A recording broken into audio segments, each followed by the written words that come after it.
Hello students, आप सभी का स्वागत है मैग्नेट ब्रेन्स हिंदी पर। मैं हूं अरुण और हम लोग बात करने वाले हैं आज से एक नए अध्याय के बारे में। तो अभी तक हम लोगों ने जो भी पढ़ा है त्रिकोणमितीय फलन तक, उसमें बहुत कुछ चीज़ें ऐसी हैं जो आपको आने वाली कक्षा में काम देगी, 12वीं कक्षा में। इस अध्याय में आपको ज़्यादा कुछ नहीं, मतलब ज़्यादा लंबे समय तक इसे याद नहीं रखना है। 11वीं कक्षा तक ये अध्याय चलेगा, उसके बाद इसका प्रयोग कहीं नहीं आने वाला है 12वीं कक्षा में। पर एक बात आपको मैं अभी से बता दूं, मैग्नेट ब्रेन्स आप सभी बच्चों को आपकी स्कूली शिक्षा पूरी तरह से मुफ्त पढ़ाता है। इसके लिए आपको कहीं पर भी कोई भी पैसे देने की आवश्यकता नहीं है। आपसे कोई ये नहीं कहने वाला है कि आप इतना लेक्चर पढ़ने के बाद इतने पैसे दीजिए या उतना लेक्चर पढ़ने के बाद उतना पैसा दीजिए। ये टोटली फ्री है उन सभी बच्चों के लिए जो पढ़ना चाहते हैं। जो नहीं पढ़ना चाहते वो बच्चे भी आजकल तो पढ़ ही रहे हैं। चलिए तो शुरुआत करते हैं गणितीय आगमन के सिद्धांत के बारे में। अंग्रेजी में इसे प्रिंसिपल ऑफ मैथमेटिकल इंडक्शन कहा जाता है और ये बहुत ही प्यारा चैप्टर है क्योंकि ये सिर्फ और सिर्फ कैलकुलेशंस ही करवाता है। इस चैप्टर में ज्यादा कुछ नहीं है सिवाय कैलकुलेशन के और 3 छोटी छोटी बातों के। चलिए सबसे पहले समझने की कोशिश करते हैं कि ये चैप्टर है क्या और इस चैप्टर में हमें देखना क्या है और क्यों हमें देखना है। तो सबसे पहला एक छोटा सा काम यहाँ पर, आप यह छोटी सी बात ये समझिए, जहां प्रेरणा वाला एक हेडिंग आपके एनसीईआरटी में दिया है वहां उदाहरण भी एक बढ़िया सा दिया हुआ है। जैसे मान लीजिए बहुत सारी टाइल रखी हुई है, या यूं समझ लीजिए कि बहुत बड़ा सा साइकिल स्टैंड है और बहुत बड़े साइकिल स्टैंड में सारी साइकिलें पास पास रखी हुई है। 100 साइकिलें रखी है मान लीजिए। अगर कोई व्यक्ति पहली साइकिल को लात मारता है, जैसा कि अमूमन बहुत सारे स्कूलों में कुछ बच्चे ऐसा कर भी देते हैं, तो किसी बच्चे ने एक साइकिल को लात मारा तो अगली साइकिल भी गिरेगी, उसके बाद वाली भी गिरी, उसके बाद वाली भी गिरेगी, तो सारी साइकिलें गिर जाएगी, आखिरी वाली भी गिर जाएगी अगर वहां कोई उसके बाद में सपोर्ट नहीं है तो अगर मैं ये मान लूं कि तीसरी साइकिल गिरी है तो जाहिर सी बात है दूसरी तो गिरी होगी, है ना। अगर मैं बोल दूं कि 50वीं साइकिल गिरी है तो 40वीं भी ऑटोमेटिकली गिरी होगी, तब जाके 50वीं गिरेगी अगर हम पहली साइकिल को धक्का मारते हैं तो। और हम ये मानते हैं कि चूंकि सारी साइकिलें पास पास है तो 50वीं साइकिल के गिरने से 51वीं साइकिल का गिरना भी तय है ना। तो अगर मैं ये सिद्ध कर दूं कि 50वीं साइकिल गिरी 49वीं साइकिल की वजह से, है ना, और उस 50वीं साइकिल की वजह से 51वीं गिरेगी ही गिरेगी। 50वीं साइकिल किसकी वजह से गिरी? 49वीं साइकिल की वजह से। और 50वीं साइकिल की वजह से 51वीं साइकिल गिरेगी ही गिरेगी। तब आप किसी भी साइकिल के बारे में बोल सकते हैं कि 80वीं साइकिल भी गिरेगी और वो 81 वाले को गिराएगी, 81 82 वाले को गिराएगी, 82 83 वाले को गिराएगी। तो हमें बस ये 3 चीजें ही सिद्ध करनी होती है। पहली, हम ये मान लेते हैं कि 49वीं साइकिल गिरी और वो 49वीं साइकिल 50वीं साइकिल को गिराएगी, है ना। और उस 50वीं साइकिल से अगर हम ये सिद्ध कर दें कि 51वीं साइकिल गिरी है तो फिर ये सिद्ध करना और ये कह देंगे कि सारी साइकिलें गिरेगी। ठीक है, मैं अब इसको आपको फोटो के माध्यम से बता देता हूं। जैसे मान लीजिए साइकिल नंबर 1 है, ये 2 है, ये 3 है, ऐसे लेकर यहां पर कहीं 48वां साइकिल है, 49वीं साइकिल है, 50वीं, 51वीं, ऐसे लेकर 52वीं भी है और ऐसे लेकर आगे बढ़ के 100 साइकिल तक है ना। हम ये मान लेते हैं ऐसा। अगर मैं ये मान लूं, मतलब किसी भी के लिए, चूंकि मैं 49वीं साइकिल बोल रहा हूं तो मैं मान लेता हूं कि 49वीं साइकिल गिरी है। मैंने उदाहरण के लिए मान लिया कि ये वाली साइकिल गिरी है, ठीक है, और इसके गिरने से ये मान लिया जाए कि ये भी गिरी है। अब 49वीं साइकिल तो गिराई है मान लेते हैं, ये हमने गिराई, इसकी वजह से 50वीं साइकिल गिरी। अब 50वीं साइकिल से 51वीं साइकिल गिरी है, अगर आप ये सिद्ध कर देते हैं तो फिर आप ऐसा किसी भी साइकिल के बारे में बोल सकते हैं कि सर 51वीं गिर गई तो 52वीं भी गिर जाएगी, सिद्ध है। 52वीं गिरी तो 53वीं भी गिर जाएगी, सिद्ध है। तो गणितीय आगमन के सिद्धांत में हम गणित के बहुत सारे एक्सप्रेशंस, बहुत सारी चीजें सिद्ध करते हैं, कुछ चीजें मानकर और कुछ चीजें सिद्ध करके। मतलब एक ही सवाल में आपको थोड़ा सा पार्ट मानना पड़ेगा, उस माने हुए पार्ट से थोड़ा सा पार्ट और मानना पड़ेगा, और उसके बाद मतलब पहले तो आपको देखना पड़ेगा कि पहला पार्ट सही है कि नहीं है। जैसे मैं कह दूं कि 3, मान लो 3 10 से बड़ा है, ये तो गलत है। 10 3 से बड़ा है, ये तो सही है, मान लिया, हाँ सही बात है। और उसके बाद हमने उसके बाद कोई और कथन उससे मान लिया और अगला एक कथन सिद्ध कर दिया, तो उसकी मदद से एक बड़ा सा सवाल हम सिद्ध करने की तरफ जाएंगे। तो अब ऐसे सवालों में, या फिर यूं समझ लीजिए गणितीय आगमन में आपको यही करना है, बड़े बड़े कैलकुलेशंस, है ना। बड़े बड़े कैलकुलेशन मतलब यहां पर आपको कुछ चीजें ऐसी दिखेगी, कुछ ऐसे सवाल भी दिखेंगे जो शायद आपको दिखने में खतरनाक लगे, लेकिन इस चैप्टर के अंदर जैसा त्रिकोणमिति में था आपको सोचने की जरूरत थी, यहां ज्यादा सोचना नहीं है। 3 तरीके, मतलब 3 स्टेप्स हैं, उन तीनों स्टेप्स को आप फॉलो कर लीजिए, सवाल हल हो जाता है। तो देखिए, जैसे आपको बोला जाए, एक छोटा सा उदाहरण से अपन इस चीज की शुरुआत करते हैं। सवाल की शुरुआत ऐसे करते हैं कि जैसे अपन को पता है ना कि 1 + 2 + 3 + 4 + 5 ऐसे लेकर n प्राकृत संख्याओं तक, कहां तक, n प्राकृत संख्याओं तक योग कितना होता है, n गुणा n + 1 बटा 2, यही होता है ना। तो हम क्या करते हैं, मतलब हमें आपको यह सिद्ध करना है, मान लीजिए कि ऐसा होता है, आपने कक्षा 10 में इसको पढ़ा है, अगर नहीं पढ़ा तो मान लीजिए कि एक ऐसा सूत्र है जिसे आपको सिद्ध करना है कि ऐसा होता है। अब सबसे पहले आप ये समझिए कि एक हम यहां पर इसे लिख देते हैं कि ये Pn है, ये क्या है, इसे अपन मान लेते हैं कि ये पूरा का पूरा Pn है। स्टेप याद रखना, सबसे पहली स्टेप क्या होगी कि आप किसी भी चीज को जिसको सिद्ध करना है उसे Pn मान लेंगे। क्या मान लेंगे, Pn, क्योंकि इसमें n अलग अलग पद हैं, तो इसे अपन ने Pn कह दिया। अब Pn का मतलब, चूंकि इसमें n अलग अलग पद है, सभी को जोड़ने पर Pn मिल जाएगा। जैसे मान लीजिए आपने n = 1 रखा तो सिर्फ पहले पद के बारे में बात हो रही है, n = 2 रखा तो 2 पदों के बारे में बात हो रही है, n = 3 रखा तो 3 पदों के बारे में बात हो रही है। तो अगर मैं बात करता हूं P1, तो P1 का मतलब सिर्फ और सिर्फ पहला पद। अगर मैं बात करता हूं P2, P2 का मतलब पहला और दूसरा पद। P3 का मतलब पहला पद, दूसरा पद और तीसरा पद, ये सारे के सारे पद भी हैं। अगर मैं P4 के बारे में बात करता हूं तो पहला पद, दूसरा पद, तीसरा पद, ऐसे लेकर चौथे पद तक हम चले जाएंगे, है ना। तो पहली स्टेप यहां Pn के मानने के बाद, ये तो आपको मान लेना है, मतलब ऐसे ही इसमें कोई मानने वाली स्वाभाविक बात है, मतलब कि इसको अपन ने ऐसा मान लिया, ठीक है। तो इतने बड़े कथन को जिसे कुछ और सिद्ध करना है उसे अपन ने Pn मान लिया। दूसरी बात यहां होने वाली है जो ज्यादा इंपॉर्टेंट है, थोड़ी सी इंपॉर्टेंट है कि आप P1 निकालिए और P1 निकालकर जांचिए कि जो कथन है वो n = 1 के लिए सही है कि नहीं है। n = 1 के लिए वो कथन सही है कि नहीं है। आप n = 2 के लिए करें, 3 के लिए करें, 4 के लिए करें, लेकिन मूलतः इसे n = 1 के लिए चेक करना होता है, मतलब इसे जांचना होता है। तो आप जांचेंगे कि पहला कथन n = 1 के लिए सही है या नहीं है। जैसे जब आप यहां पर n = 1 लिखते हैं, जैसे आपने लिखा कि n = 1 के लिए यह कथन सही है कि नहीं है, तो आपने P1 रखा। P1 का मतलब क्या है सर, P1 का मतलब है यहां पर आप सिर्फ पहला पद लेंगे, हाँ जी। तो यहां पर भी आप n = 1 रखेंगे, तो 1 गुणा 1 + 1 बटा 2, 1 + 1 तो 2 होता है, तो 2 बटा 2 कट गए, तो ये आया 1।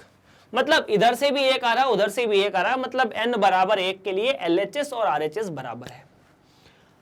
अगर n = 1 के लिए LHS RHS बराबर है, तो फिर आप तीसरी चीज को मानेंगे और आप ये मानेंगे कि PK सही है। अब PK का मतलब क्या है, इसे बात करते हैं और हम फिर से इसे मानेंगे। हमने मान लिया, ये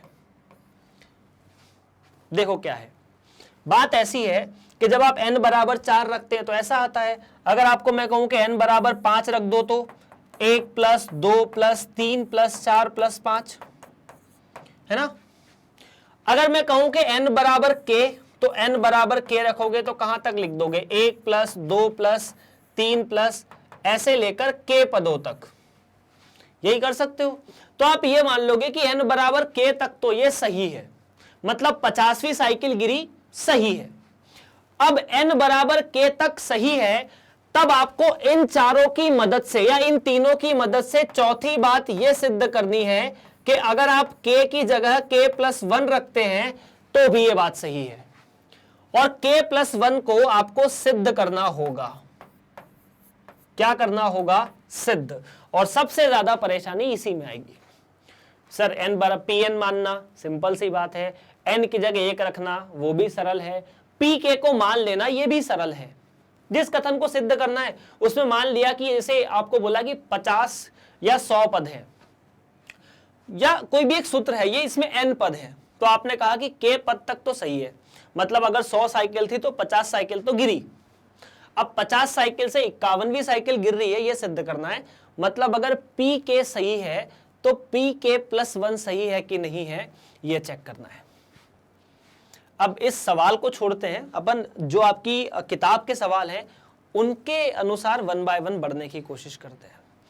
क्या मैं इस बात को मान लूं कि आपको थोड़ी सी बात समझ में आई होगी? मैं आपसे ज्यादा उम्मीद नहीं कर रहा, पहले मतलब ये चैप्टर ऐसा है कि इसको ना तो आपने पहले कभी पढ़ा है ना आगे कभी पढ़ेंगे, 11वीं में पढ़ेंगे बस, है ना, तो आइडिया ऐसा कुछ है नहीं।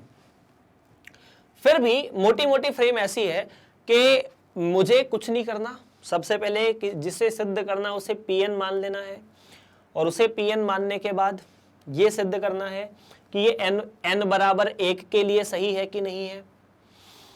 अगर n बराबर 1 के लिए सही है तो मैं n बराबर k के लिए इसे सही मान लूंगा, और n बराबर k के लिए सही मान लूंगा तो फिर मैं कहूंगा कि n बराबर k+1 के लिए सही है, ये मुझे सिद्ध करना होगा। साइकिल के उदाहरण से समझोगे तो ऐसा मान लो कि पहली साइकिल को धक्का दिया n बराबर 1, वो सही है। उससे 50वीं साइकिल गिरी, हमने ये मान लिया। पहली साइकिल ने दूसरी गिराई, दूसरी ने तीसरी, तीसरी ने चौथी, ऐसे लेकर 50वीं साइकिल गिरी। 50वीं साइकिल से 51वीं साइकिल गिरी है, आपको ये सिद्ध करना है। चलिए, तो बस अब बोलोगे कि सर ऐसा भी मान लो कि 51वीं साइकिल ही गिरी है ना, ये भी क्यों सिद्ध कराओगे?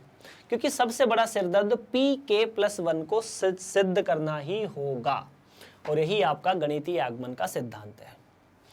सिद्धांत नहीं पूछा जाता, सवाल पूछा जाता है। सवाल ऐसा है कि अगर n 1 से बड़ा या उसके बराबर है तो आपको यह सिद्ध करना है। यह सूत्र भी शायद आपने कक्षा 10 में पढ़ा होगा, सभी n धनात्मक पूर्णांकों के वर्गों का योग या समस्त प्राकृत संख्याओं के वर्गों का योग का सूत्र ये होता है। सूत्र होता है मतलब ऐसा बेसिकली कि अगर आपको 1 से लेके 10 तक की प्राकृत संख्याओं का वर्गों का योग निकालना है तो इस सूत्र में n की जगह 10 रख दो। 10 गुणा 10 + 1, 2 गुणा 10 + 1/6। अगर आपको 20 तक रखना है तो 1 से लेके 20 तक संख्या लिख, मतलब 1 का वर्ग + 2 का वर्ग + 3 का वर्ग, ऐसे आप 20 के वर्ग तक कर सकते हैं, 50 के वर्ग तक भी कर सकते हैं, 1000 के वर्ग तक भी कर सकते हैं। मतलब ये सूत्र है, आप जितना 1 लाख तक की संख्याओं का वर्ग करके योग निकालना चाहते हो तो n की जगह 1 लाख रख दो। खैर, बात वो नहीं है, बात यह है कि हमें इसे सिद्ध करना है कि ये ऐसा होता है। ठीक है, अब मुद्दे पर आते हैं। मुद्दे पर ये आते हैं कि यदि ऐसा बोला जाए, क्या बोला जाए, तो हमने सबसे पहले मान लिया कि pn क्या है। pn मतलब यही पूरी की पूरी जो जानकारी है वो है 1 का वर्ग + 2 का वर्ग + 3 का वर्ग, ऐसे लेकर ... n का वर्ग। ये pn है, बिल्कुल बात सही है। अगर ये pn है तो आप सीधा सीधा, मतलब ये बराबर किसके दिया हुआ है सर? ये बराबर दिया हुआ है n गुणा n + 1, साथ में 2n + 1/6 के। तो आप क्या कीजिए, आप सबसे पहले n बराबर 1 रख के देखिए कि क्या ये n बराबर 1 के लिए सही है। पता चले उसके लिए गलत है तो बाकी के लिए भी गलत है। जब पहली साइकिल नहीं गिरे तो बाकी वाली कब गिरेगी? तो सबसे पहले पहली साइकिल गिरा के देख लेते हैं वो सही है कि नहीं है। मतलब आप सीधा सीधा p1 निकालने की कोशिश कीजिए। p1 का मतलब इधर सिर्फ 1 का वर्ग, उधर n की जगह 1 रखा जाए। अगर n की जगह 1 रखा जाए तो 1 गुणा 1 + 1, साथ में 2 गुणा 1 + 1/6। तो ये कितना हुआ? 1 गुणा 2, 2 गुणा 1 मतलब 2 + 1 3/6, 2 तिया 6, 6/6 1। मतलब इधर अगर 1 का वर्ग था तो इधर भी 1 आया। इधर अपन ने पहला पद लिया, n बराबर 1 रखा तो यहां पर भी 1 आया। मतलब n बराबर 1 के लिए ये चीज सही है ना। मतलब ये जो सूत्र है ये सही है n बराबर 1 के लिए। उसके बाद आपने क्या किया, आपने मान लिया। क्या माना? माना 1 का वर्ग प्लस 2 का वर्ग ऐसे लेकर k संख्या तक का वर्ग बराबर, क्या करोगे, n की जगह k रख दो।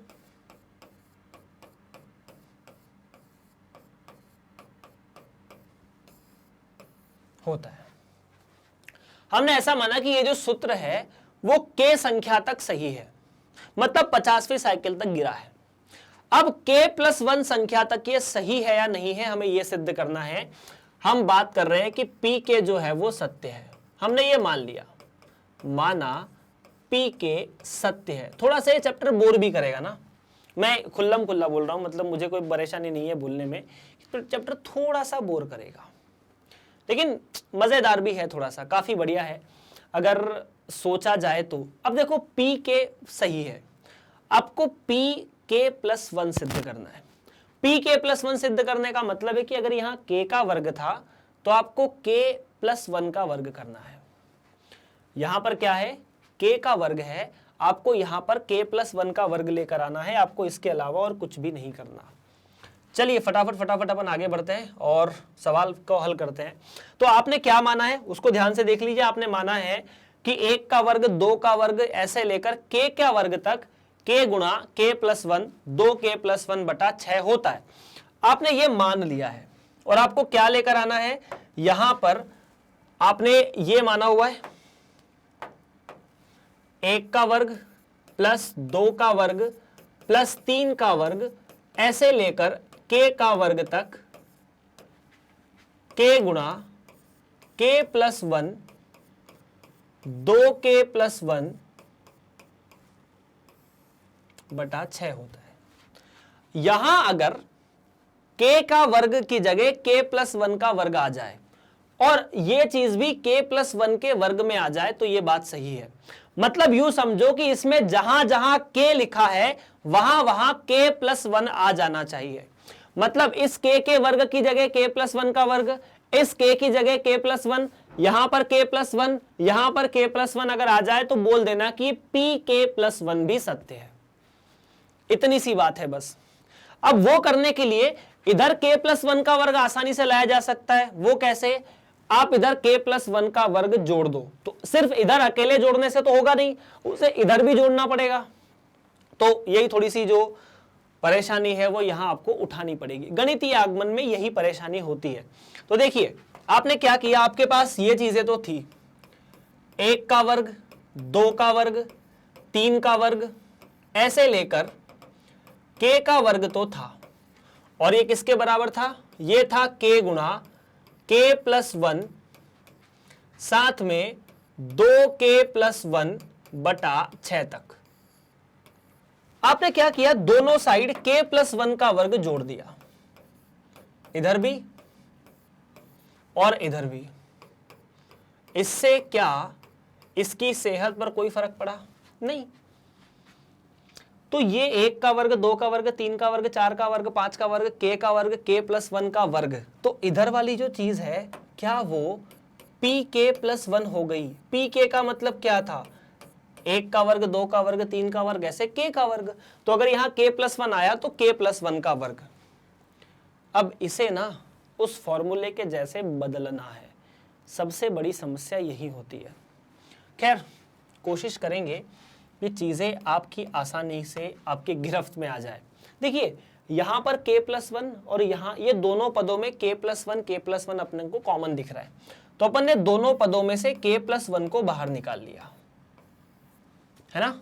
यहां से k+1, यहां से k+1, तो यहां पर तो बचा k गुणा 2k+1/6 और यहां पर बच गया k+1। क्या ये बात ठीक है? हाँ ठीक है। अगर मैं यहां पर pk+1 को तो कुछ नहीं करूं और उसे हल करने की कोशिश करता हूं जिसके बारे में मुझे बातें करनी है। लघुत्तम लेने के बाद क्या ये ऐसा हो जाएगा, ये तो मिला 2k का वर्ग plus k plus 6k plus 6/6। इस 6 को यहां गुणा करके इस k को अंदर गुणा कर दिया। ये बन गया द्विघात बहुपद, या द्विघात बेसिकली द्विघात बहुपद है तो आपको इसे तोड़ने की कोशिश करनी होगी। यहां तो k प्लस 1 और यहां पर आप इसे लिख सकते हैं 2k का वर्ग प्लस 7k प्लस 3 या प्लस 6/3। आपको इसके 2 टुकड़े करने होंगे। मैंने फिर से बोल रहा हूं कि थोड़ा सा ये कैलकुलेटिव है। फिर से अगर इसका 2 टुकड़ा करना है तो क्या ये pk प्लस 1 जो है वो ऐसा मिला, इस द्विघात के अपन 2 टुकड़े अलग कर लेते हैं। 2k का वर्ग प्लस 7k प्लस 6। तो अगर आप इसके टुकड़े करेंगे तो 2k का वर्ग plus 4k plus 3k plus 6। तो यहां से 2k बाहर निकाला तो 2k प्लस 2 आना चाहिए, नहीं 4k प्लस 3 ठीक है। और यहां से आपने 3 को बाहर निकाला तो यहां से भी, अच्छा यहां से अगर अपन ने 2k को बाहर निकाला तो यहां पर तो k बचना चाहिए बस। तो यहां पर k और यहां पर फिर से k प्लस 2। तो सीधी सीधी बात है, यहां पर ये तो k प्लस 1 तो पहले से बाहर है और अंदर जो द्विघात है अगर मैं उसके टुकड़े करता हूं तो ये मिलता है k प्लस 2 और 2k प्लस 3, यही मिलेगा k प्लस 2 और 2k प्लस 3/6। अभी इसे समझने की कोशिश करना, जब यहां k का वर्ग था तो यहां k था, यहां k प्लस 1 था और यहां 2k प्लस 1 था। अगर यहां k प्लस 1 है तो k की जगह k प्लस 1 होना चाहिए।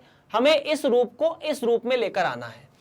तो देखो क्या करेंगे यार, क्या करना पड़ेगा और क्या सोचना है उसको देखो। ये तो pk प्लस 1 है, k प्लस 1 को आपने बाहर रख दिया और ये जो k प्लस 2 है ना, इसको ऐसा लिखा जा सकता है क्या, k प्लस 1 साथ में प्लस 1।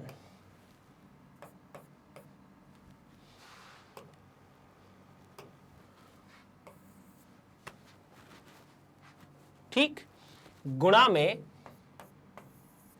2k प्लस 3 को ऐसा लिख सकता हूं, 2 गुणा k प्लस 1 प्लस 1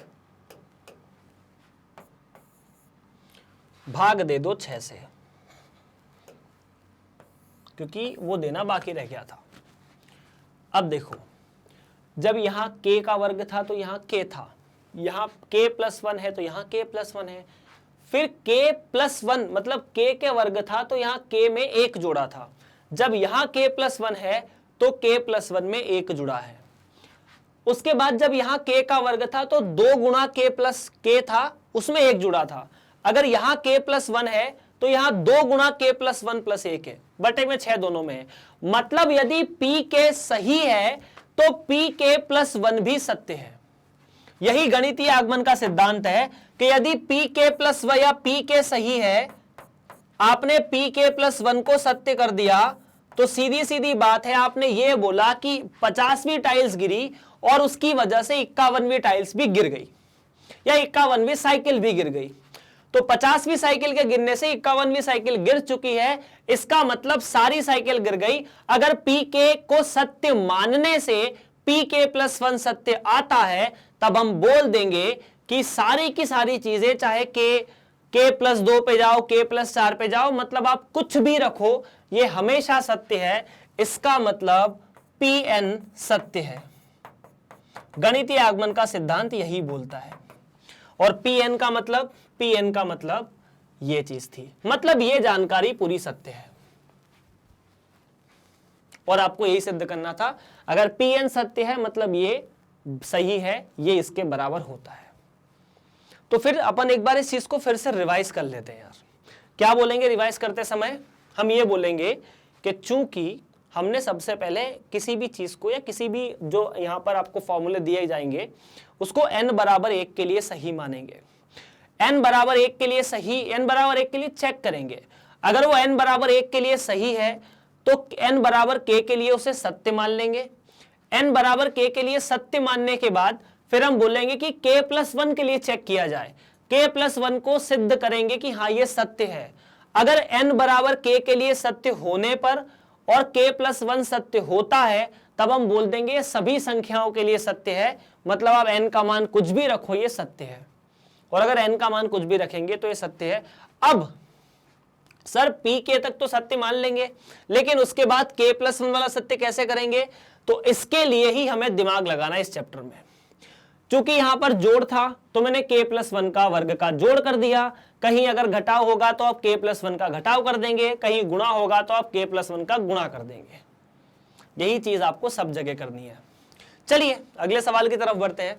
अगला सवाल क्या कहता है उस पर बातें करते हैं।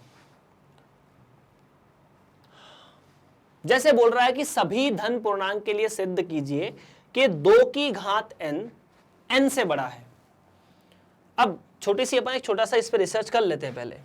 2 की घात n, जैसे आपने n का मान कुछ भी रखिए उसमें 2 की घात n निकालिए।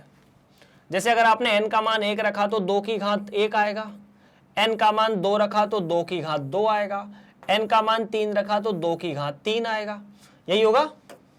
तो सीधा एक बात बताओ, 2 1 से बड़ा है, n की घात 2 या 2 की घात 2 4 2 से बड़ा है, 2 की घात 3 8 3 से बड़ा है। तो ऐसा देखने से तो लग रहा है कि हाँ 2 की घात n n से बड़ा होगा। तो सबसे पहले हम क्या लिखेंगे? सबसे पहले सीधी सीधी बात है, हमने माना, ठीक है, हमने ये सबसे पहले अपन ने इसको Pn माना, ठीक है, और P1 चेक किया। P1 का मतलब 2 की घात 1 क्या 1 से बड़ा है? बिल्कुल बड़ा है, मतलब P1 सत्य है। P1 क्या है? सत्य है। यदि P1 सत्य है तो हम Pk को सत्य मान लेंगे। P1 सत्य है, हमने n बराबर 1 रख के देखा सत्य है, मतलब P1 सत्य है। फिर हमने माना कि अगर P1 सत्य है, माना Pk सत्य है। Pk सत्य है मतलब इसका मतलब है कि 2 की घात k सदैव k से बड़ा है। 2 की घात k सदैव k से बड़ा है। अब अगर 2 की घात k सदैव k से बड़ा है, अब आपको k+1 वाली चीजों को सिद्ध करना है। क्या करना है? आपको सिद्ध करना है कि k+1 वाली बात भी सही होगी। ये कैसे करेंगे? तो देखो, इसे हम करने के लिए थोड़ा सा अलग सोचेंगे। आप ट्राई करने की कोशिश करेंगे, हिंट दूं, दोनों साइड 2 का गुणा कर दो, ट्राई करके देखो क्या आता है। तो यार देखो, हिंट के हिसाब से आपने दोनों साइड 2 का गुणा कर दिया तो ये बात ऐसी हो जाएगी। k एक धनात्मक संख्या है। अच्छा, तो एक छोटा सा सूत्र फिर ऐसा भी लग जाएगा दिमाग में कि यार इसे तो अपन ऐसा लिख सकते हैं, 2 की घात 1 गुणा 2 की घात k प्लस k। ऐसा लिखा मैंने, चलेगा क्या? बिल्कुल चलेगा। अच्छा, फिर a की घात m गुणा a की घात n। छोटी छोटी बातें ना ऐसी कुछ होती है, अपन 7वीं 8वीं कक्षा तक ध्यान में रखते हैं फिर भूल जाते हैं। a की घात m प्लस n होता है, तो इसकी मदद से मैं इसे लिख सकता हूं 2 की घात k प्लस 1 बड़ा है k प्लस k से। लेकिन अभी भी यह चीज हल नहीं हुई है। इसे पहला समीकरण बोल दो, इसे दूसरा बोल दो। क्यों? क्योंकि हमें अगर यहां n था तो यहां n है, अगर यहां k प्लस 1 है तो यहां k प्लस 1 लाना है। k प्लस k कैसे आया? तो अब इसे हटाने के लिए थोड़ा और लॉजिक लगाया। चूंकि k 1 नहीं है ना, k 1 के बराबर नहीं है। k प्लस k क्या k प्लस 1 से बड़ा होगा? या फिर ऐसे मान लो, मैं आपको दूसरा तरीका बता देता हूं। k 1 से बड़ी एक संख्या है, जो k होता है ना वो 1 से बड़ा होता है। है ना, के बराबर 1 पर तो अपन यहाँ चेक कर ले होते हैं, फिर 1 से बड़ी संख्या के लिए जाएंगे, मतलब के जो है ना वो सदैव 1 से बड़ा है। तो अगर के 1 से बड़ा है तो चूंकि के 1 से बड़ा है, आप दोनों साइड के प्लस या दोनों साइड के जोड़ दो, तो के प्लस के, क्या ये भी के प्लस 1 से बड़ा है? दोनों साइड आपने, मैंने कहा था असमीका में दो धनात्मक संख्या या दोनों साइड असमीका में धनात्मक संख्याओं का गुणा करने से असमीका का चिन्ह परिवर्तित नहीं होता। दोनों असमीकाओं में दो धनात्मक या ऋणात्मक संख्याओं को जोड़ने से भी असमीका का चिन्ह परिवर्तित नहीं होता। असमीका का चिन्ह, यह असमीका है, असमीका का चिन्ह तभी परिवर्तित होता है जब आप दोनों साइड एक ऋणात्मक संख्या का गुणा करते हैं। जैसे 5 अगर 4 से बड़ा है, दोनों साइड -1 का गुणा किया तो -5 -4 से छोटा हो जाएगा। परंतु आपने यहां पर के करके दो संख्या जोड़ी है, चाहे धनात्मक संख्या जोड़ो ऋणात्मक संख्या जोड़ो फर्क नहीं पड़ता, असमीका को फर्क नहीं पड़ेगा। इसका मतलब के प्लस 1 से बड़ा है। अब ऐसी बात समझो, ये चीज इससे बड़ी है, ये इससे बड़ा है, ए बी से बड़ा है, बी सी से बड़ा है, तो क्या ए सी से बड़ा नहीं होगा?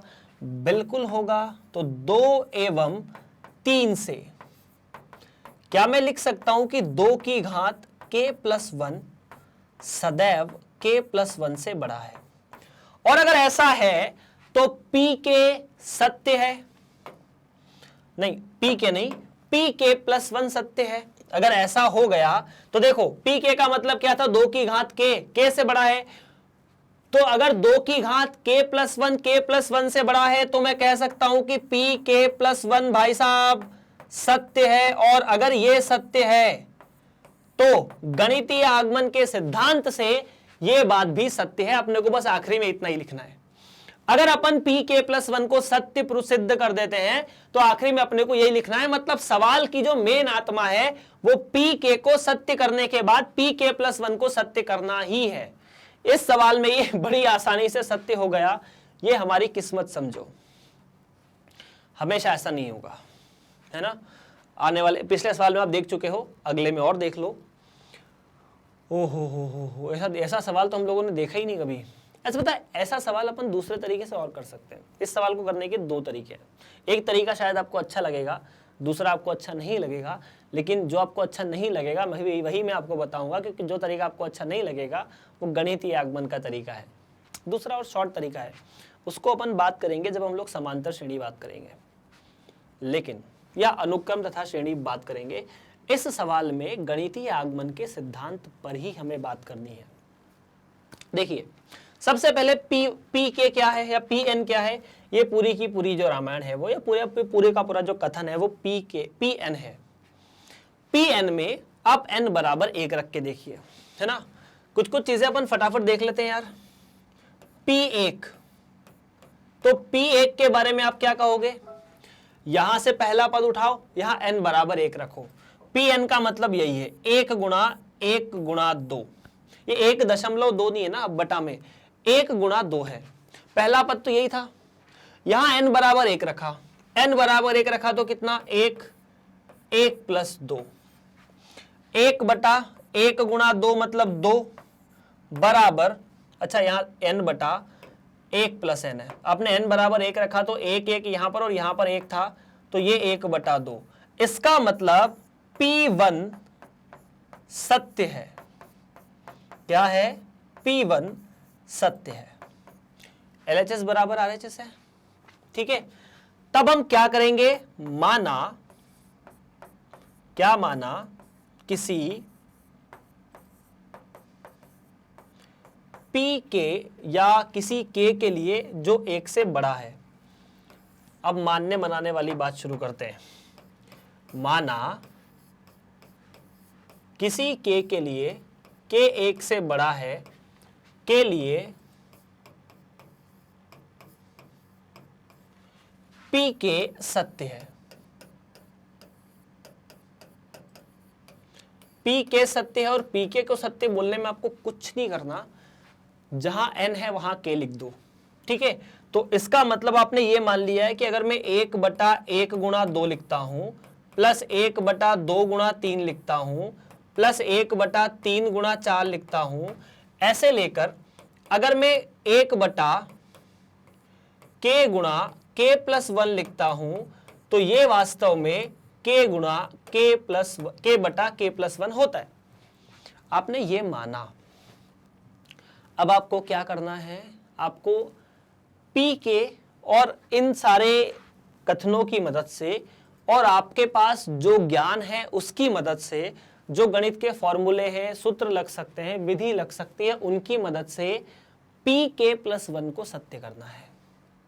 पी के की मदद तो लेनी है लेकिन पी के प्लस 1 को भी सत्य करना है। तो पी के प्लस 1 को सत्य कैसे करेंगे? देखो कुछ नहीं, हमने इसे मान लिया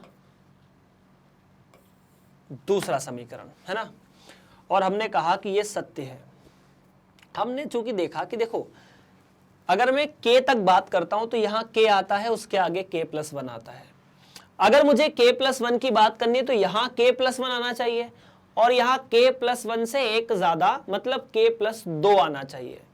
तो हमने क्या किया, दोनों साइड k प्लस 1 वाला पद जोड़ने की कोशिश की। जब जोड़ने वाले सवाल आएंगे तो अपन k प्लस 1 वाला पद जोड़ देंगे। ठीक है, मैं क्या करता हूं, देखना ध्यान से, 2 में 1/k प्लस 1 और k प्लस 2 जोड़ने पर,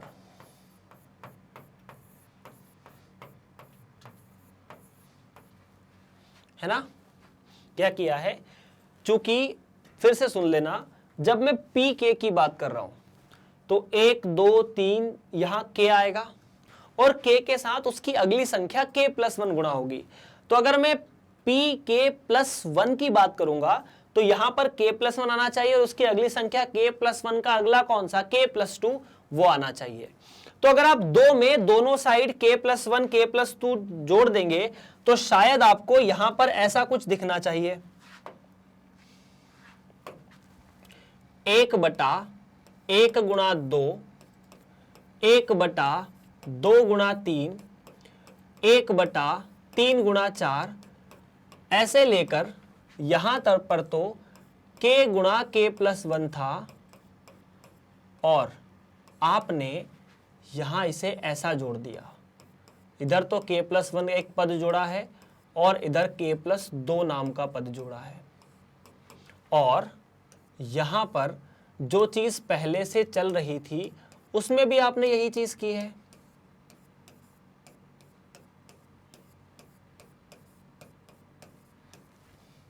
अब आपको वास्तव में सिद्ध क्या करना है वो देख लो।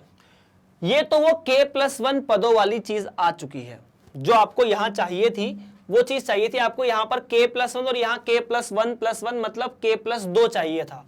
तो यहां पर आपको वास्तव में k प्लस 1 n की जगह पर और यहां k प्लस 1 लेकर आना है।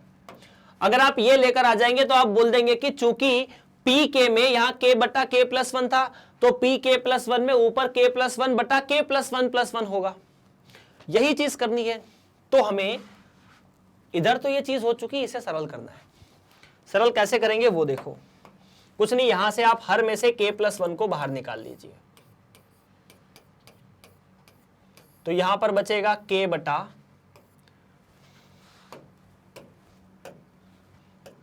बटा एक और यहां k प्लस 2, ऐसा ही कुछ ना। यहां से आपने k प्लस 1 और यहां से k प्लस 1 को बाहर निकाल लिया है। अगर उसे बाहर निकाल लिया है तो ऐसा बाहर ये तो रखा हुआ है, इसको तो समस्या कुछ है नहीं। आपने इसे गुणा करने की कोशिश की,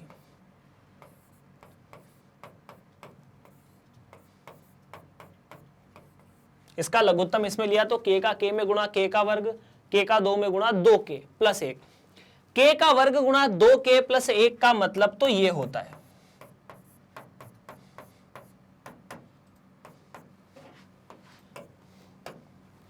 ये होता है k प्लस 1 का वर्ग। देख लो, a प्लस b का वर्ग लगाओ तो a का वर्ग मतलब k का वर्ग प्लस 2ab मतलब 2 गुणा k गुणा 1 प्लस 1 का वर्ग मतलब 1, और यहां पर k प्लस 1 नहीं, यहां पर भी k प्लस 2 होना चाहिए। हर में यहां 2 था। तो इस k+1 से एक k+1 गया तो क्या यहां पर ऊपर तो k+1 और यहां k+2 बचा, और ये चीज k+1 तो यहां, और यहां k+1 साथ में +1। तो जब यहां पर k था, देखो सवाल में जब यहां n था, यहां n है तो यहां n+1, जब यहां k+1 है तो यहां k और यहां k+1, अगर यहां पर k+1 है तो यहां पर k और यहां k+1+1, मतलब साफ साफ बात है कि pk+1 भी सत्य है। जैसा pk है वैसा pk+1 सत्य है। तो गणितीय आगमन के सिद्धांत से अपन बोल सकते हैं कि यह चीज सत्य है। इस सवाल या इस चैप्टर में सारे सवाल ऐसे ही हैं, इनके बिना कुछ है ही नहीं सवालों में। चलिए अगले सवाल की तरफ बढ़ते हैं यार। प्रत्येक धन पूर्णांक के लिए सिद्ध कीजिए कि यह चीज 4 से विभाजित होती है। अब इसको भी सिद्ध करने का दो तरीका है, एक तो गणितीय आगमन के सिद्धांत से, दूसरा तरीका है यहां पर, दूसरा तरीका भी यहां पर है, और वो तरीका है द्विपद प्रमेय से। अपन कक्षा 11वीं में एक अध्याय है द्विपद प्रमेय, उसमें जैसे आपने a+b का वर्ग पढ़ा था, a+b की घात 3 पढ़ा था, द्विपद प्रमेय की मदद से आप a+b की घात 50 भी निकाल सकते हैं, 60 भी निकाल सकते हैं, 44 भी निकाल सकते हैं, जो आपकी मर्जी हो। खैर a-b भी निकाल सकते हैं। तो पहला तो यह है कि आप n बराबर 1 रख के देख लो, चेक तो करें सही है कि नहीं है। n बराबर 1 मतलब 7 की घात 1 माइनस 3 की घात 1, 7 की घात 1 माइनस 3 की घात 1 मतलब 7 माइनस 3, तो ये तो 4 है, और ये चीज 4 से विभाजित है, बात सही है। मतलब अगर मैं यहां पर n बराबर 1 रखूंगा तो जो चीज मिलेगी वो 4 से विभाजित होगी। अच्छा, अगर ये 4 से विभाजित है तो कोई बात नहीं, अपन ने मान लिया, फिर माना किसी k के लिए, माना किसी k जो कि 1 से बड़ा है के लिए 7 की घात k माइनस 3 की घात k 4 से विभाजित है।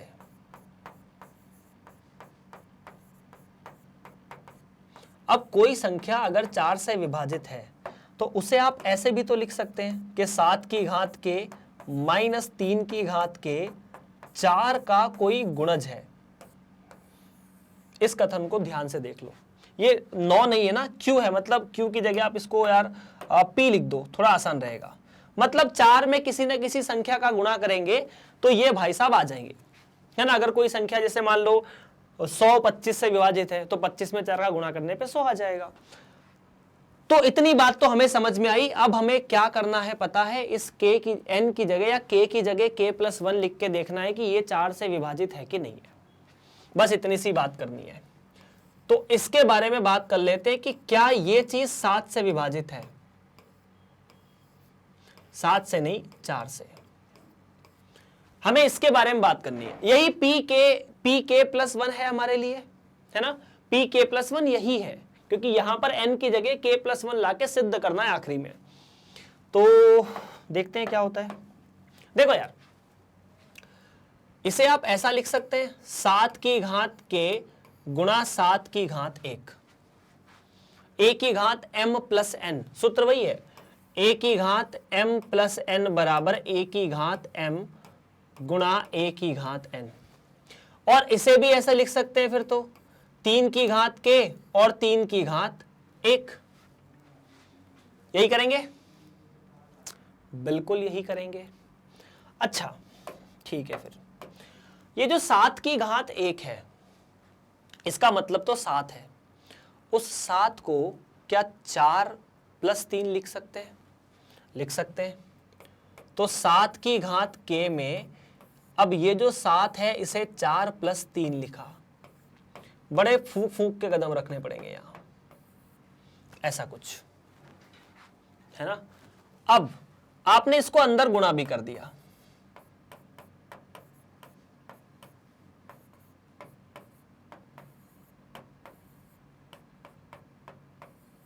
ऐसा कुछ,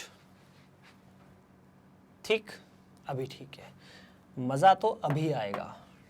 मजा ये आएगा कि इसमें तो आपको कोई परेशानी नहीं है। ये 7 गुणा या 7 की घात k गुणा 4 है, इसमें परेशानी नहीं है।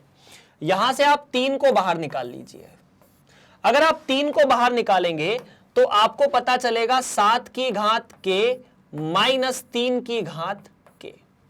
देख लो एक बार, अगर आपने यहां से 3 को बाहर निकाल दिया तो, और 7 की घात k और 3 की घात k को तो हम पहले ही 4 से विभाजित मान चुके हैं। देख लो, तो अगर ये चीज 4 से विभाजित है तो इसकी जगह अपन ने 4 गुणा p लिख दिया, मतलब वो चीज 4 का गुणज पहले से ही थी, तो 3 गुणा 4 p आ गया। इस पूरे पद में आपको 4 बाहर दिख रहा है क्या? हाँ, मुझे पता है कि ये चीज बहुत अजीब लग रही है अभी तक, जो देखा था सर आज तक तो ऐसा कहीं देखा ही नहीं है, तो क्या करें यार। 3p। इस कथन का मतलब क्या है? इस कथन का मतलब है कि ये भाई साहब जो भी होंगे उनमें 4 बाहर आ जाएगा। अगर 4 बाहर आ जाएगा मतलब ये भाई साहब इसके बराबर, और इस पूरे के अंदर 4 बाहर ऑलरेडी आके बैठे हैं, मतलब ये चीज 4 से विभाजित हो रही है। अगर ये 4 से विभाजित हो रही है मतलब ये 4 से विभाजित हो रहा है, यही लिखूंगा ना मैं। तो मैं क्या लिखूंगा कि अगर ये चीज इसके बराबर है, मैं लिखने तो यही जाऊंगा ना सीधा सीधा, कि अगर कहीं पर मुझे लिखना हो कि 7 की घात k प्लस 1 माइनस 3 की घात k प्लस 1 4 गुणा 3 7 की घात k प्लस 3p के बराबर है, मतलब ये चीज भी 4 से विभाजित है। अतः 3 की घात या 7 की घात k प्लस 1 माइनस 3 की घात k प्लस 1 4 से विभाजित है।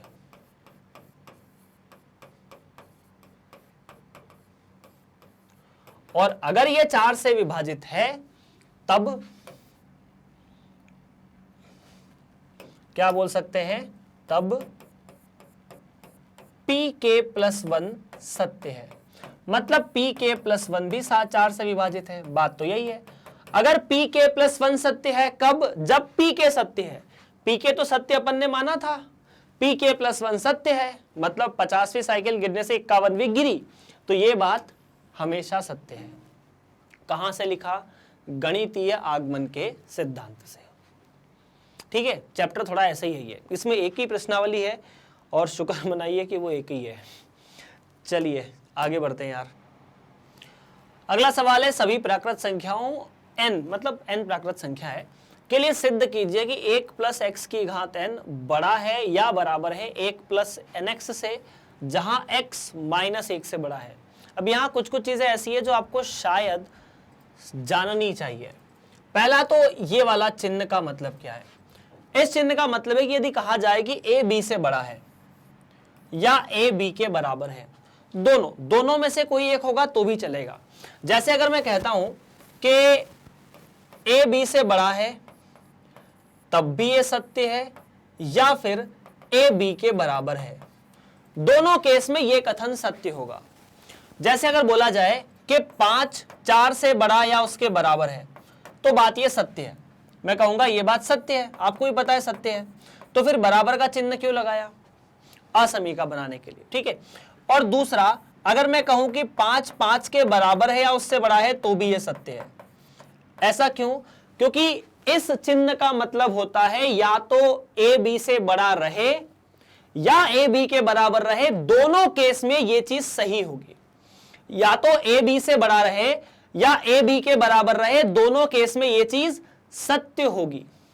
अगर ऐसा है, अभी मेरी बात सुनते जाना, अगर ऐसा है तो यहां पर आप बराबर आएगा तो भी सत्य है, बड़ा आएगा तो भी सत्य है। दूसरी बात यहां एक ये पड़ रही है कि आपको बोला है कि x जो है वो -1 से बड़ा है, ये -1 को इधर ले आओ, तो उधर तो बच जाएगा 0, तो इधर आने पर ये 1 बन जाएगा, मतलब 1 प्लस x जो है वो 0 से बड़ा है। 1 प्लस x 0 से बड़ा है, मतलब 1 प्लस x धनात्मक संख्या है। ये दो जानकारियां, मतलब ये जानकारी यहां ऐसी है जो सवाल में पूरी तरह से आपकी सहायता करेगी। तो सबसे पहले बात कर लेते हैं P1 के बारे में। P1 क्या कहता है? P1 कहता है कि अगर मैं n की जगह 1 रखता हूं तो 1 प्लस x की घात n, मतलब 1 क्या बड़ा है या बराबर है?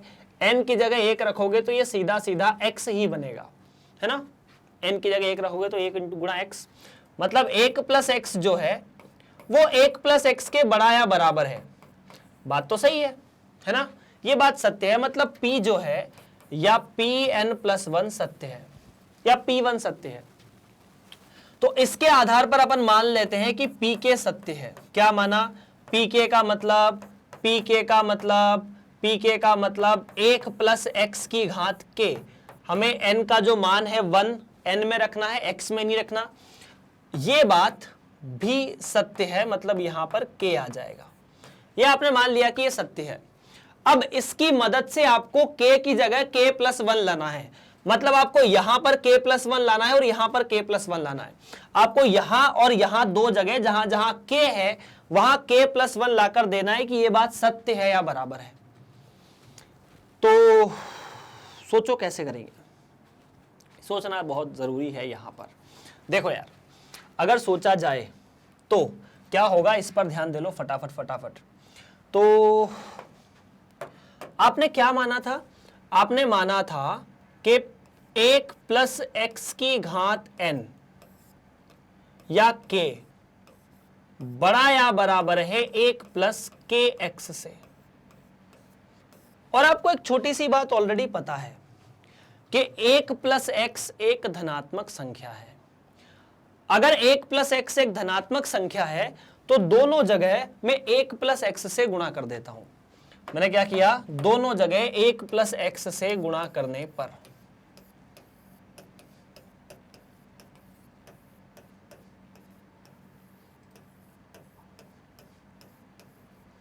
तो यार दोनों जगह अगर 1 प्लस एक्स से गुणा किया तो ये मिला 1 प्लस एक्स की घात के, और यहां पर भी 1 प्लस एक्स बड़ा है या बराबर है 1 प्लस के एक्स से। असमीका क्यों नहीं बदली? क्योंकि 1 प्लस एक्स एक धनात्मक संख्या है। 1 प्लस एक्स की घात के गुणा 1 प्लस एक्स, दोनों मिलकर 1 प्लस एक्स की घात k+1 बन जाता है। कितना बन जाता है? k+1। और अगर आप इधर गुणा करोगे तो 1 का 1 में गुणा, k का x के वर्ग में गुणा। ठीक है, उसके बाद kx साथ में x, ऐसा कुछ चलेगा क्या? ये बात तो ठीक है, बिल्कुल ठीक है। अब देखो, आपने ना 1 प्लस एक्स की घात यहां k+1 तो कर दी, साथ में ये 1 है, यहां पर आपने k+1 बाहर या x बाहर निकालकर k+1 कर दिया। आपको यही चाहिए था। बस आपको ये जो ना kx का वर्ग इसे हटाना है। इसे आप दूसरा समीकरण कह सकते हैं, इसे हटाना है बस। तो इसे हटाने के लिए सोचो, एक बात बताओ मुझे, चूंकि x का वर्ग -1 से बड़ा है, चूंकि x या x का वर्ग किसी भी संख्या का वर्ग सदैव अऋणात्मक होता है, या तो ये शून्य हो सकता है या धनात्मक हो सकता है। तो चूंकि, ध्यान से सोचना, चूंकि kx का वर्ग या तो 0 से बड़ा या 0 के बराबर होता है, इसीलिए अगर आप दोनों साइड इन दोनों को जोड़ दोगे, किसे? 1 प्लस k+1 x को आपने इधर भी जोड़ दिया और इधर भी जोड़ दिया।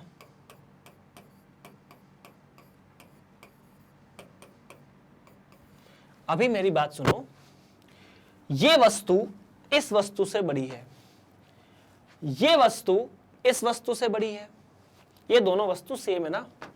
मतलब यूं समझ लो कि A B से बड़ा है और B C से बड़ा है, तो क्या A को सीधा सीधा C से बड़ा कहा जा सकता है? कहा जा सकता है। यहां बराबर का चिन्ह है तो बराबर का भी लगा दो कि अगर A B के बराबर है, B C के बराबर है, तो क्या C A के बराबर है? बिल्कुल। तो 2 एवं 3 से क्या आप लिख सकते हैं कि चूंकि 1 प्लस एक्स की घात k प्लस 1 इस पूरे पद से बड़ा है ना। तो यहां पर लिख सकते हैं 1 प्लस एक्स की घात k प्लस 1, और ये पद इस पद से बड़ा है, तो सीधी सीधी बात है ये ऐसा हो जाएगा। और यही आपको सिद्ध भी करना था मेरे हिसाब से। आपको सिद्ध क्या करना था, यही तो पी के प्लस 1 है, यही तो पी के प्लस 1 है। पी के प्लस 1 का मतलब क्या था, पी के प्लस 1 का मतलब था कि अगर यहां पर के आता है तो यहां पर के वाले से वो बड़ा रहेगा, अगर यहां पर k प्लस 1 है तो यहां पर k प्लस 1 से बड़ा रहेगा। इतनी सी बात थी। तो पी के प्लस 1 सत्य है, चूंकि पी के सत्य होने से पी के प्लस 1 सत्य है, इसीलिए गणितीय आगमन के सिद्धांत से ये जो कथन है वो सत्य है। कौन सा कथन, ये वाला। बस इतना सही है, ज्यादा इसमें परेशान नहीं होने की आवश्यकता है। अभी हम लोग कर रहे हैं उदाहरण, अभी हम प्रश्नावली पर भी नहीं बढ़े हैं। चलिए अगला सवाल है कि सिद्ध कीजिए कि ये 24 से विभाजित है। ट्राई करते हैं, होता है कि नहीं होता पता नहीं हो जाएगा वैसे तो सबसे पहले P1 को चेक करने के लिए क्या करें, n की जगह 1 रख दो, तो 2 गुणा 7 की घात 1 प्लस 3 गुणा 5 की घात 1 माइनस 5 कितना होता है, 2 गुणा 7 की घात 1 14, 5 3 15 माइनस 5, तो ये 29 माइनस 5 24, और 24 से भाज्य है। बात तो सही है, अगर बात सही है तो मैं कह सकता हूं कि P1 सत्य है। क्या है, P1 सत्य है। अगर P1 सत्य है तब मैं मान लेता हूं कि माना PK सत्य है। PK सत्य होने का मतलब कितना है कि अगर यहां पर n की जगह k लिखा जाता, यहां पर भी n की जगह k लिखा जाता, तो ये बात भी 24 से भाज्य होती ही होती। अगर n की जगह k लिखा जाता, n की जगह k लिखा जाता, तो ये बात भी 24 से भाज्य होती, इसीलिए इसको 24 गुणा q मान लिया। इसमें भी अपन ने अभी तक कोई परेशानी नहीं की है। ठीक है, अपन बात करेंगे अब अगर k की जगह k प्लस 1 हो जाए तो। मुद्दा जो है वो यही है कि आपको k की जगह k प्लस 1 को सिद्ध करना है कि k की जगह अगर k प्लस 1 हो जाए तो भी ये 24 से भाज्य होगा। मतलब जहां जहां पर 2 की या k की जगह k प्लस 1 लिखा है वो चीज भी 24 से भाज्य हो जाए।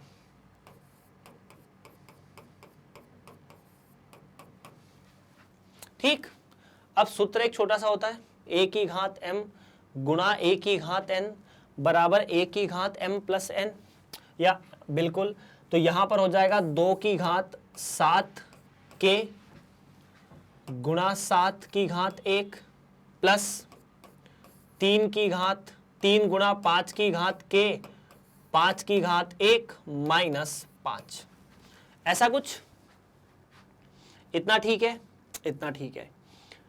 अब यहां पर देखना, ये तो हुआ 2 गुणा 7 14, तो 14 7 की घात के, ठीक है, और ये 5 3 15, 15 5 की घात के, 15 गुणा 5 की घात के माइनस 5।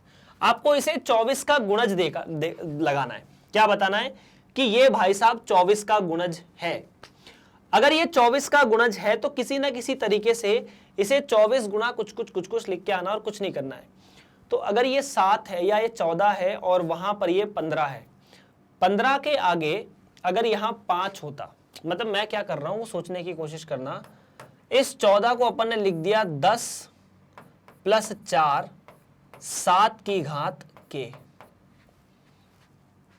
ठीक है, प्लस 15 गुणा 5 की घात के माइनस 5। तो ये इसको तो इसमें गुणा करेंगे, ठीक है।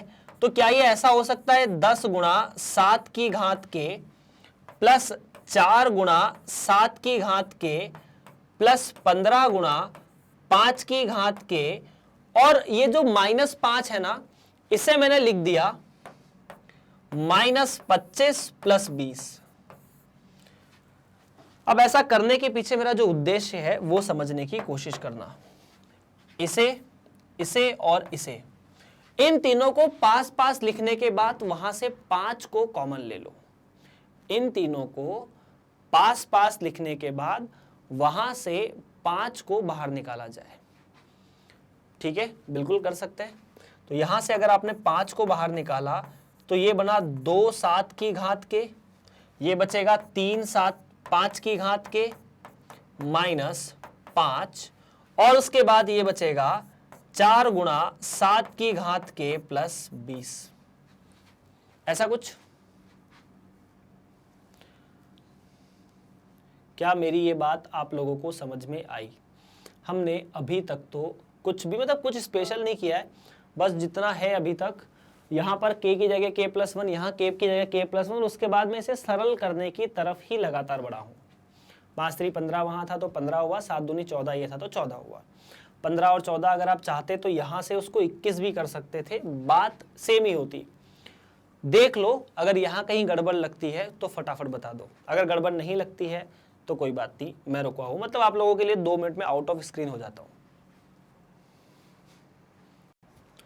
अब देखो, हमें ना सवाल में इस इतने बड़े पद को 24 से विभाजित है ये सिद्ध करना था। ये पद यहां तक पहुंचा है। इतने वाले पार्ट को अगर आप ध्यान से देखो तो 2 गुणा 7 की घात के प्लस 3 गुणा 5 की घात के -5, 2 गुणा 7 की घात के प्लस 3 गुणा 5 की घात के -5, ये 24 से विभाजित है, ये अपन मान चुके हैं। इसका मतलब ये 5 गुणा 24 क्यों, तो ये लिखा हुआ है, मतलब इतना पद 24 से विभाजित होगा। बाकी ये वाला है ना 4 गुणा 7 की घात के +20, ये 24 से अगर विभाजित हो जाए तो हमारा pk+1 सत्य हो जाए, मतलब ये वाला भाग तो 24 से विभाजित है, बस इसी वाले की चिंता हमें खाई जा रही है। 4 गुणा 7 की घात के +20 के बारे में क्या ख्याल है? अगर आप एनसीईआरटी देखोगे तो उन्होंने अलग तरीके से किया है, अपन अलग तरीके से कर सकते हैं, एनसीईआरटी के तरीके से कर सकते हैं, चिंता की उसमें कोई बात नहीं है। तो हमें सिद्ध सिर्फ यही करना है कि 4 गुणा 7 की घात के +20 24 से विभाजित होना चाहिए। ठीक है यार, तो अपना जो मेन मुद्दा है अभी मुद्दा सिर्फ इतना है कि 4 गुणा 7 की घात के +20 24 से विभाजित हो जाए। तो अब ये 7 की घात के 4 और 20 को हम क्या लिख सकते हैं, इसके बारे में अपन थोड़ी और गहन चर्चा करने की कोशिश करेंगे। अच्छा, 7 की घात के जो है इसे लिख सकते हैं 6 + 1 की घात के +20, ऐसा कुछ। और अगर इसे लिखेंगे 4 गुणा 6 + 1 की घात के +20, तो यहां पर जो छोटी सी बात प्रॉब्लम कर रही है वो ये कर रही है कि यहां हमें चाहिए द्विपद प्रमेय। क्या चाहिए? द्विपद प्रमेय। और द्विपद प्रमेय हम लोगों ने कक्षा 11वीं में अभी तक नहीं पढ़ा है।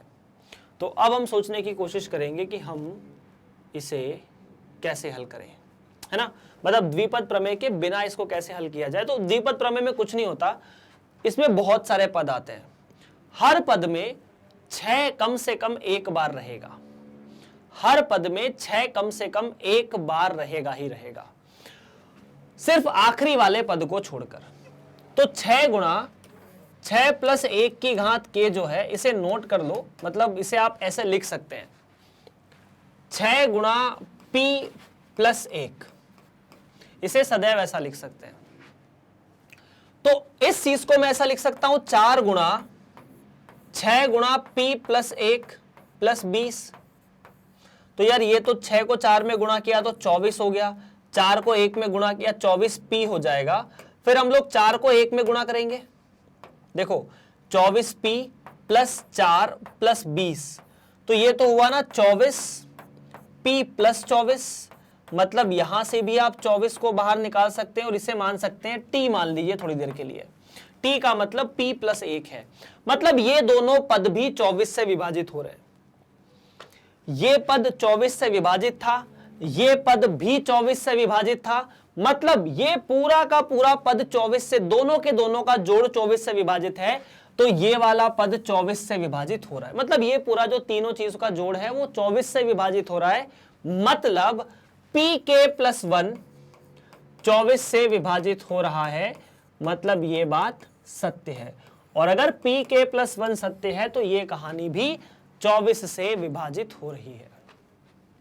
हाँ, ऐसे सवाल डरावने हैं, डराते हैं, मानता हूं, थोड़े परेशान भी करते हैं, और ये चैप्टर आपको ज्यादा परेशान करेगा भी। जितनी ज्यादा प्रैक्टिस इस चैप्टर में कर सकते हो उतना आपके लिए अच्छा होगा। चलिए आगे बढ़ते हैं अगले सवाल की तरफ। और अगला सवाल हमें क्या कहता है? वो कहता है कि 1 का वर्ग प्लस 2 का वर्ग प्लस 3 का वर्ग ऐसे ऐसे n संख्या तक का वर्ग सिद्ध कीजिए कि ये n की घात 3 बटा 3 से बड़ा है। तो सबसे पहले P1 चेक कर लेते हैं। P1 मतलब अगर मैं n बराबर 1 रखूंगा तो क्या होगा? तो अगर मैंने यहां पर 1 का वर्ग रखा तो यहां पर क्या मिला? 1 की घात 3 बटा 3, और 1 सदैव 1 बटा 3 से बड़ा होता है। मतलब P1 जो है वो सत्य है। अगर P1 सत्य है तो हम Pk को सत्य मान लेंगे। Pk क्या होगा? Pk के बारे में बात कर लो। Pk कितना? 1 का वर्ग प्लस 2 का वर्ग प्लस 3 का वर्ग डॉट डॉट डॉट ऐसे लेकर n का वर्ग, n की जगह k लिख दो, ऐसे लेकर k का वर्ग k संख्या के घात 3 बटा 3 से बड़ा है। हमने ये मान लिया है। हमने क्या किया? इसको माना है। अब अगर k की जगह यहां k प्लस 1 और यहां k प्लस 1 हो जाए तो pk प्लस 1 सिद्ध हो जाए, है ना? तो pk प्लस 1 को सिद्ध करने का बढ़िया तरीका यह है कि आपने यहां पर, यहां पर, यहां पर और ऐसे लेकर k संख्या का वर्ग और साथ में k प्लस 1 की घात 2 को इधर ऐसा कर दिया। मतलब आपने दोनों साइड k प्लस 1 संख्या की घातों को जोड़ दिया। इसी में यह सत्य था तो यह भी सत्य होना चाहिए। यह कहानी तो इधर वाली कहानी में k प्लस 1 तक जुड़ गई।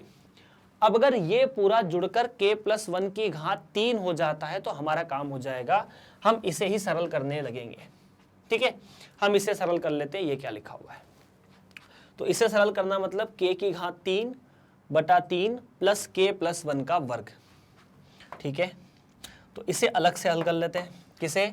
k की घात 3 बटा k प्लस 1 का वर्ग, ऐसा कुछ। लघुत्तम लेने की कोशिश करें। k की घात 3 बटा 3 गुणा k का वर्ग प्लस 2k प्लस 1 बटा 3, ऐसे ही कुछ होगा क्या? a का वर्ग प्लस b का वर्ग, ये 3 वहां चला जाएगा लघुत्तम में जुड़ के, बिल्कुल चला जाएगा। तो देखिए ये तो है k की घात 3 प्लस 3k का वर्ग प्लस 6k प्लस 1 बटा 3, इतना ही है? हाँ जी सर, इतना ही है। और अभी मेरी बात ध्यान से सुनिए, अगर यहां 6k की जगह 3k होता, अगर इस 6k की जगह 3k होता तो ये कहानी 3k वाले से तो बड़ी होती।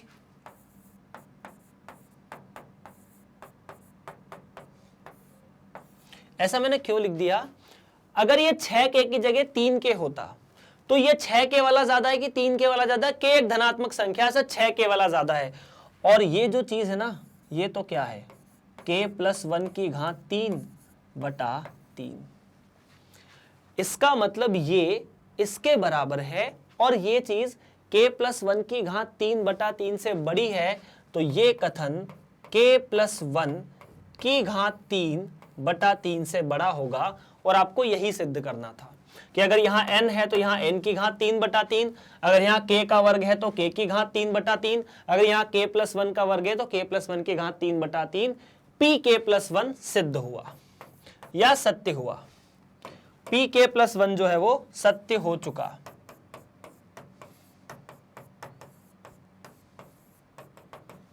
फिनिश, इससे ज्यादा कुछ नहीं। चलिए आगे बढ़ते हैं अगले सवाल की तरफ। और इस तरह के उदाहरण का ये आखिरी सवाल है, इसके बाद इसकी प्रश्नावली आ जाएगी। प्रत्येक प्राकृत संख्या के लिए सिद्ध कीजिए के लिए गणितीय आगमन सिद्धांत द्वारा सिद्ध कीजिए कि a गुणा b की घात n बराबर a की घात n b की घात n होता है। तो पहला n बराबर 1 के लिए सिद्ध कर ले, तो a b की घात 1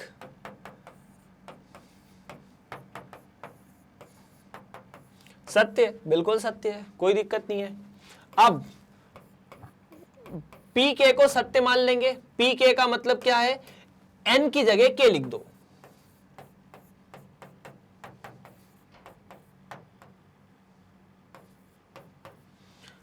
ठीक, आप दोनों साइड इसी में ए बी का गुणा कर दो। तो अगर ए बी का गुणा मैंने यहां कर दिया ए बी की घात के, तो यहां ए बी बराबर a की घात के b की घात के और यहां पर ab का। तो ab की घात k में अगर ab का गुणा किया तो ab की घात k प्लस 1, ab की घात k में अगर a का गुणा किया तो a की घात k प्लस 1 और b की घात k में अगर b की घात k प्लस 1 का गुणा किया तो b की घात k प्लस 1। मतलब ये बात सत्य है। अगर ये सत्य है तो pk प्लस 1 भी सत्य है, और अगर pk प्लस 1 सत्य है तो गणितीय आगमन के सिद्धांत द्वारा ये कहानी, ये जो आपको फॉर्मूला बताया जा रहा है वो भी सत्य है। चलिए, तो इस तरह से ये उदाहरण हल होते हैं। अगर आपको इस वीडियो को और इस तरह के जितने भी चैप्टर्स के वीडियो हैं उन्हें एक प्रॉपर फॉर्मेट में देखना है तो आप www.magnetbrains पर जाइए। आप उसको जैसे ही मैग्नेट ब्रेन्स की ऑफिशियल साइट को क्लिक करेंगे, सीबीएसई हिंदी माध्यम को सिलेक्ट कीजिएगा, कक्षा 11वीं को सिलेक्ट कीजिएगा। वहाँ पर आपको मेरा फोटो दिख जाएगा, गणित विषय दिख जाएगा। उसके बाद आपको यहाँ पर बहुत सारे चैप्टर्स दिखेंगे। जिस अध्याय को आपको पढ़ना है उस पर क्लिक कीजिए, उसके जितने भी वीडियो हैं प्रश्नावली के साथ सबके टॉपिक लिखे हुए हैं, हेडिंग लिखी हुई है। ये किसी भी वीडियो पर क्लिक करने पर आपको वीडियो चलता हुआ दिखेगा। ऐसी बड़ी आसानी सी प्रोसेस है, आप इसे देख सकते हैं और इसमें आपको कहीं पर कोई पैसा देने की आवश्यकता नहीं है, क्योंकि मैग्नेट ब्रेन्स कक्षा 6 से लेकर 12 तक सभी बच्चों को मुफ्त पढ़ाता है। जो आपको पढ़ना है, जो विषय आपको पढ़ना है, तो आपको क्या करना होगा, इस वीडियो को लाइक, शेयर और सब्सक्राइब, ये 3 काम कर दीजिए। चैनल को सब्सक्राइब करना है, वीडियो और चैनल दोनों को शेयर करना है और वीडियो को लाइक करना है। मिलते हैं अगली कक्षा में, तब तक के लिए आप सभी बच्चों का बहुत बहुत धन्यवाद।